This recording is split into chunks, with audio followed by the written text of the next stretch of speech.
মাছে নুন হলুদ মেখে নিচ্ছি, আর এদিকে সব কিছু কেটে রেখে দিয়েছি। এখন গ্যাসটা অন করে কড়াই বসিয়ে গরম তেলে মাছগুলো ভেজে নেব।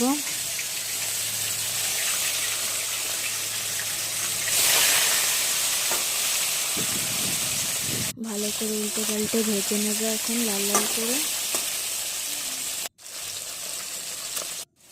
মাছগুলো ভাজা হয়ে গেছে, এখন আমি তুলে নেব। আলুগুলো একটু হালকা ভেজে নেব এখন। পরে গোটা জিরে ফোড়ন দিয়ে সব মশলা দিয়ে এখন আলুগুলো কষিয়ে নেব। আলু কষানো হচ্ছে, ভালো করে কষে গেছে আলু।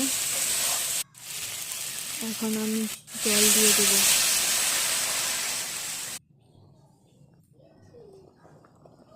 ধনেপাতা ছড়িয়ে দিয়েছি। এখন আমি মাছগুলো দিয়ে দেব।